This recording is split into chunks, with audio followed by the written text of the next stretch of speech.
सपने देखने वाली बहू। गुप्ता जी की बहू अंजलि को सपने बहुत आते थे। एक दिन सुबह सुबह जब अंजलि सोकर उठी, सासू माँ जानती हैं क्या होने वाला है? अरे क्या हुआ, फिर से कोई नया सपना देख लिया क्या? हाँ सासू माँ, बहुत जोर से बरसात आने वाली है। आज कोई कपड़े मत धोना, सूख नहीं पाएंगे। अरे बहू, बाहर तो इतनी तेज धूप निकली पड़ी है, तुमको कहाँ बारिश नजर आ रही है? अरे मम्मी जी, मैंने सपने में देखा था बहुत जोर से बारिश होने वाली है, इसलिए बस आज कोई कपड़े नहीं धुलेंगे। अरे लेकिन इससे पहले भी तो कितनी बार तुझे सपने आए हैं, कभी कुछ सच भी होता है क्या? मम्मी जी, आप भी ना सपनों पर भरोसा करना चाहिए, भरोसा। अंजलि की सास उसकी कोई बात नहीं मानती, लेकिन उस दिन वाकई में शाम होते होते घने बादल आ जाते हैं और जोर से मूसलाधार बारिश होने लगती है। अंजलि, आज तो तुम्हारा सपना सच हो गया। बहू, आज तो तुमने सपने में बारिश देखी थी ना, और देखो सच में बारिश हो गई। लगता है अगली बार से हमें तुम्हारी बात माननी पड़ेगी। पापा जी, मैं तो हर बार ही मम्मी जी से कहती हूँ, मेरे सपने सच हो जाते हैं, बस भरोसा रखिए।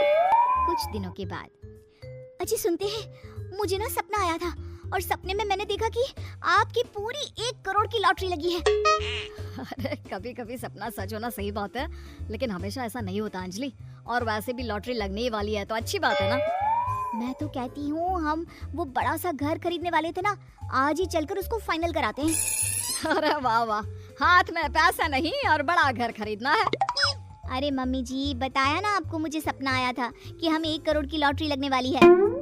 देखो बेटा, ये पैसों का मामला है, इसमें किसी तरह की रिस्क नहीं लेनी चाहिए। और जब तुम्हारा सपना सच हो जाए तब तुम घर खरीद लेना। मम्मी पापा ठीक है अंजलि, अभी इतनी जल्दबाजी करने की क्या जरूरत है? मैं कुछ नहीं जानती, मुझे वो घर चाहिए तो चाहिए। और आपको प्रॉब्लम क्या है? कुछ दिनों में तो पैसे आने ही वाले हैं लॉटरी से। हाँ तो जब पैसे आ जाएंगे तब खरीद लेंगे ना। पर हमारी अंजलि खाना पीना छोड़कर जिद पकड़कर बैठ जाती है। आखिर मजबूर होकर अंजलि के पति को उस घर को बुक कराने के पैसे देने पड़ते हैं। कई दिन बीत जाते हैं, लेकिन अंजलि के पति की कोई लॉटरी नहीं लगती। कुछ दिनों के बाद, तुम्हारे सपने के चक्कर में तो सब खराब हो गया अंजलि। ना लॉटरी लगी, ऊपर से बेकार में ही सारी जमा पूंजी उस घर को खरीदने में खर्च हो गई। थोड़ी दिन तो इंतजार करो, अब ऐसा थोड़ी ना होता है कि आज सपना आया और कल आपकी लॉटरी लग गई। मैंने तो पहले ही कहा था, तुम्हारी बीवी को तो हर सपने पर विश्वास करने की आदत पड़ गई है। ऐसा भी कहीं होता है क्या? कुछ दिनों के बाद अचानक से अंजलि के पति के पास एक फोन आता है और पता चलता है कि उसकी 1 करोड़ की लॉटरी लग गई है।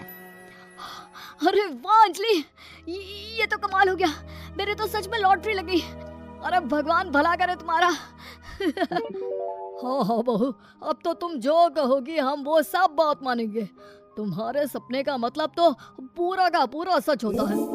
अरे बिल्कुल ठीक कहते हैं, मैं तो बेकार में ही बहू को उल्टा सीधा सुनाती थी। अरे इसके सपने तो वाकई में सही हो जाते हैं। अपने घर वालों की बात सुनकर अंजलि मन ही मन बहुत इतराती है। उसे लगता है कि अब वो जो भी सपना देखेगी सच हो जाएगा। और इसी चक्कर में एक दिन अंजलि को सपना आता है कि अचानक उनके घर पर बहुत सारे मेहमान आने वाले हैं। यही सोचकर अंजलि अपनी सास को कहकर बहुत सारा खाना पहले से ही बनाकर रख लेती है। सुबह से शाम हो जाती है। हमने इतना सारा खाना बना लिया, लेकिन हमारे घर तो कोई मेहमान आया ही नहीं। हाँ मम्मी जी, अब तो रात होने आई है, लगता है ये खाना हम लोगों को ही खाना पड़ेगा।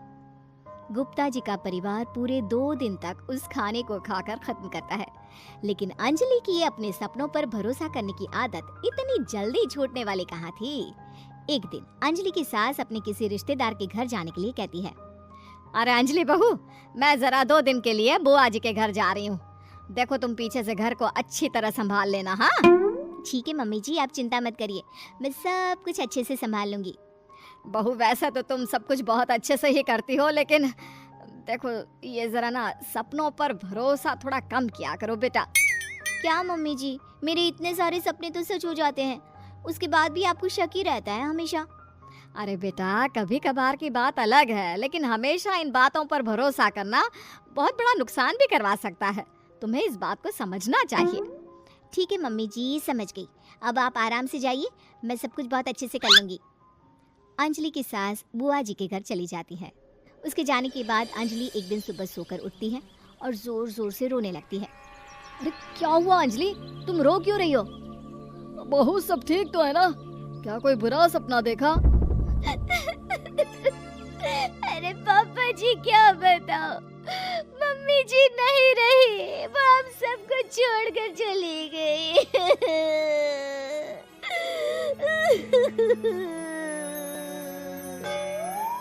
छोड़कर चली गई? अरे क्या मतलब है, वो तो अपनी बुआ जी के घर गई है ना? पापा जी, सासू माँ बुआ जी के घर नहीं, भगवान जी के घर गई है। अरे अंजलि, सुबह सुबह कैसी बात कर रही हो? बुआ के घर गई है, कुछ नहीं हुआ है उनको। मैंने सपने में देखा था, मम्मी जी भगवान को प्यारी हो गई है। अंजलि का पति उसे समझाने की कोशिश करता है, लेकिन अंजलि के बार बार कहने पर वो भी इस बात पर भरोसा कर लेता है कि अब उसकी माँ दुनिया में नहीं रही। सारे गांव में ये खबर फैल जाती है कि अंजलि की सास की मौत हो गई। भगवान, अब हम क्या करेंगे?